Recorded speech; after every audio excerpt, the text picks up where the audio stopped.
Hi Stampers, Rachel here from Rachthestamper.com, and I'm going to show you, if you've been around a while, you've seen this before. It's a little post-it note holder.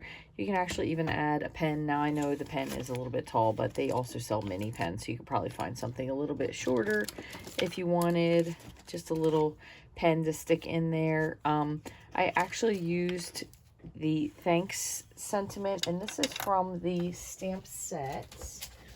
Best Family Ever. It has a lot of just also generic greetings in it, which was really cute. However, another one I found that you could use.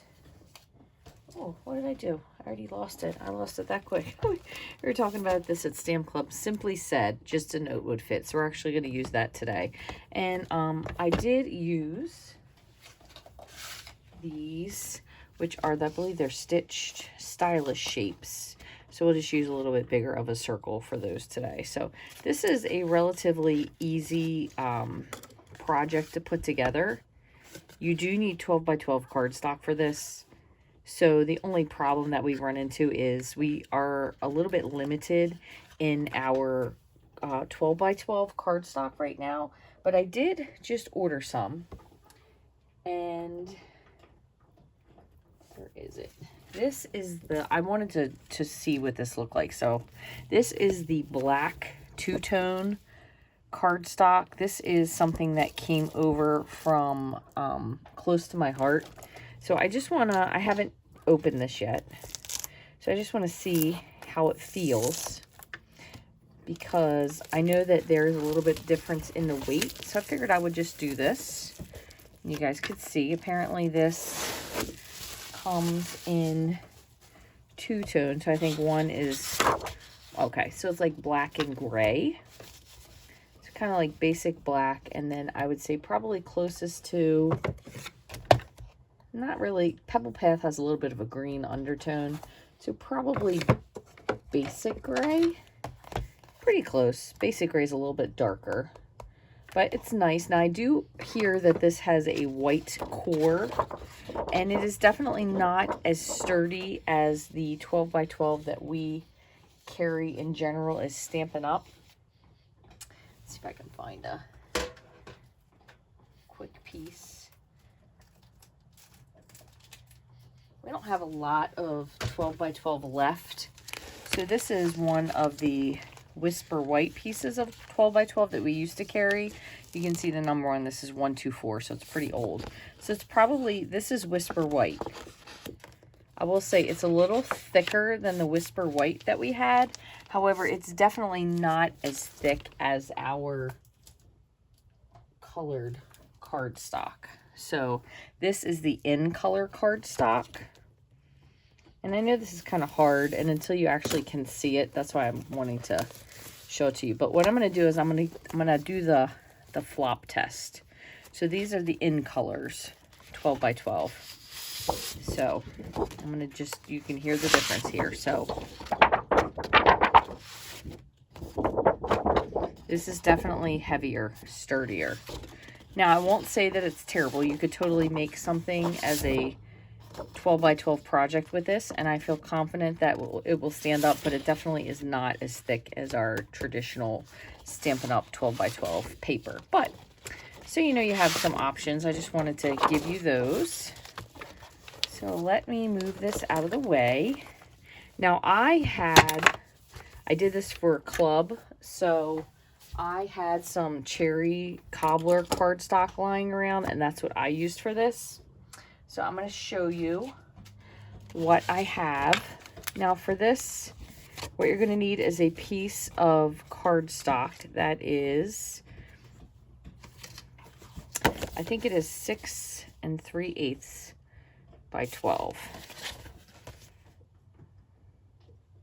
I was close, 5 3/4. So 5 3/4 across by 12. Okay, now I've already done all the scoring for this, but I'm going to tell you how you score it. So I have done a video on this previously. So if you have any questions about it, I will attempt to link that video so you can see it here. But basically what you're going to do is you're going to start on the 12-inch side, okay? And you're going to score it at a 1/2 inch, 1.5 inches, 2.5 inches, 6 inches, 9.5, and 10. And then you're going to turn it to the side. And I usually do this equally, so I don't score one and then move over. I score it, and then I turn it 360, and I score again. And you're going to score it at a 1/2 inch, an inch. Rotate it 90 degrees, and you're going to score it at a 1/2 inch and an inch. So you have all these folds here. There's a whole bunch of folds. You can see all those. Okay. So you're going to end up with a piece that looks like this. So this is what our piece looks like. And you may or may not be able to see there's some X's here, and I did this for stamp people so they would know what they were supposed to do. But all you're really keeping are these two pieces here and the center. We're going to get rid of all this stuff on the side. So it may be easier for you to fold it on the end prior to cutting, and then here. Okay, so fold it. Okay, so we're going to cut everything from here down and from here down. So I'm going to grab my good scissors. You can see these scissors are super old, but I had them sharpened at Joann, so they cut really nicely. So I'm going to cut here, and then I'm going to just cut straight up.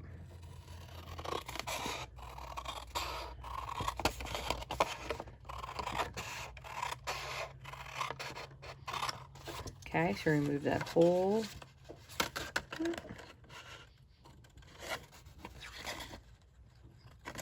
piece. And then same on this side. And these would be great if you have teachers. You want to give a little something to the kids, teachers at your school, secretaries, dental offices, people that are generally forgetful and need post-it notes on stuff. I'm just being funny, but you get the idea. Okay, so that's it. It's pretty much that simple, okay? And then you are going to want to score and brandish this. So this is what it's going to look like, okay? But I'm going to show you what we're going to do. So you're going to take your bone folder. Oh, one other thing I forgot, and I should get my smaller scissors. You do want to just notch these edges here. I'm going to cut this just a little bit. And here. Just because it's just a little bit easier to put together. All right, so that's it. So now what you're going to do is you're going to grab your bone folder. We have 800 bone folders, and I can't find even one.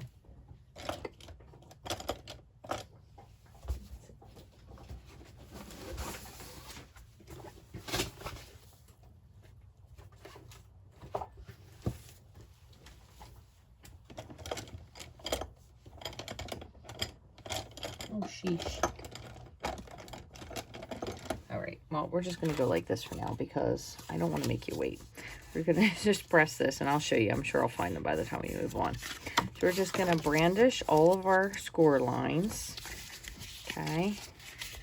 Fold up, and then this one's going to fold back, back, in, and back.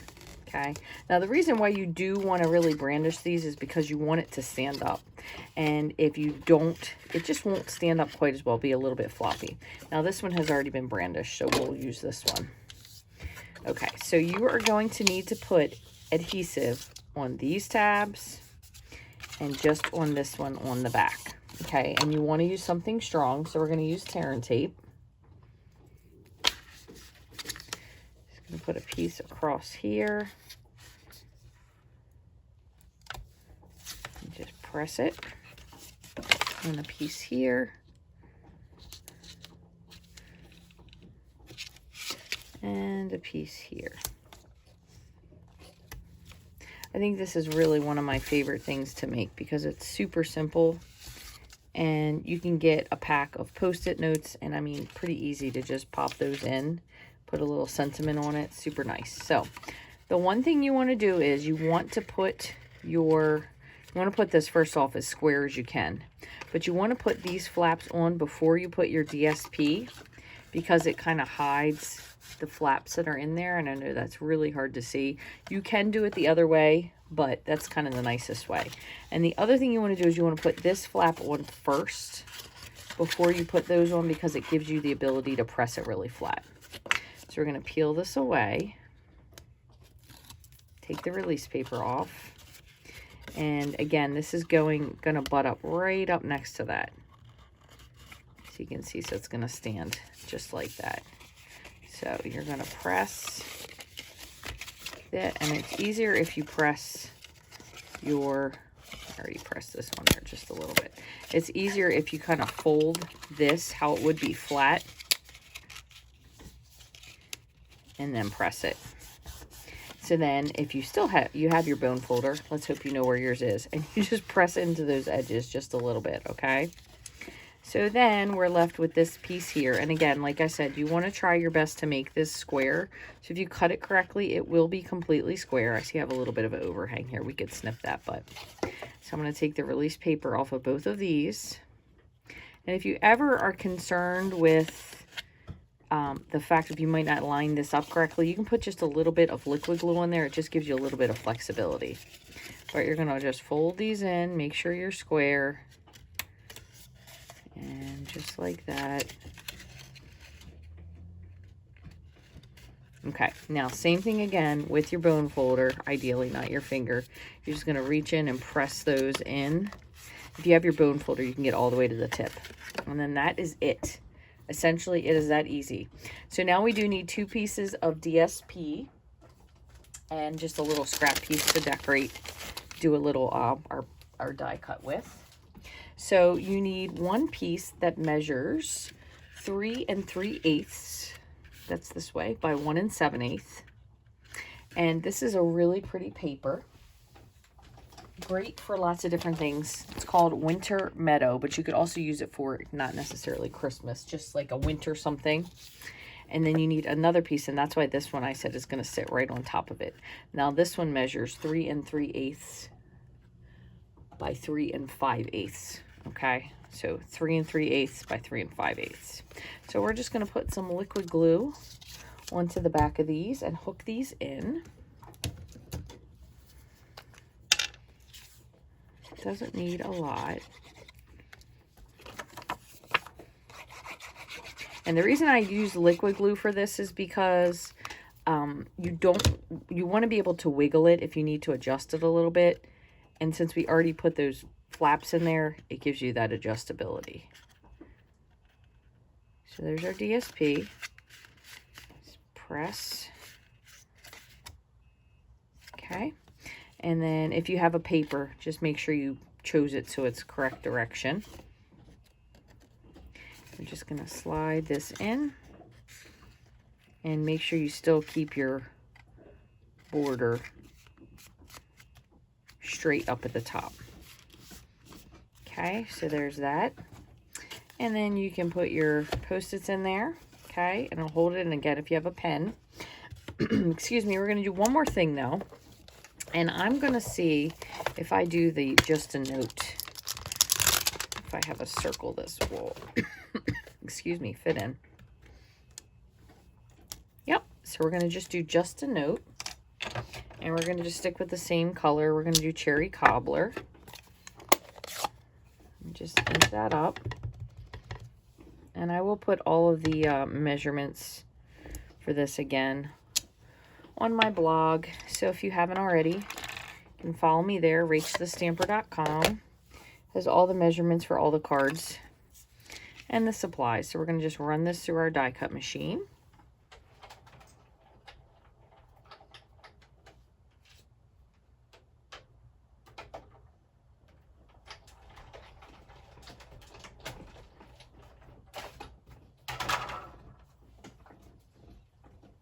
Okay, now before we finish that, just to tie it in with our colors here.